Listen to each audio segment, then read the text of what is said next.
kung sa loob ang sira, may dumi ang gayon. Pag yung kanyang minor dito ay kailangan tumaas, itataas mo gayon, nagmi-minor siya.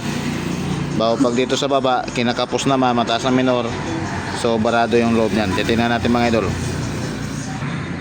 So yun mga idol, nakalas na natin ano. Ayan o, temo. Yung maliit na butas yung doon banda ron. Yan. Yan o, walang butas siya. Kaya susungkitin natin yan. Yan mga idol, nasungkit na natin siya yan.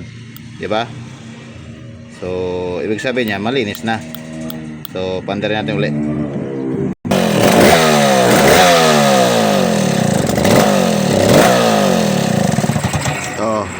Kita nyo, wala na siyang minor mga idol. So kailangan natin siyang i-adjust na yan. Hindi ko pa in-adjust yan. So bumaba na siya ang minor ngayon. Dati nataas yan pa ngayon. So kailangan na siya i-adjust dahil nalinis na yung kanyang bara.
So yun, ayos na.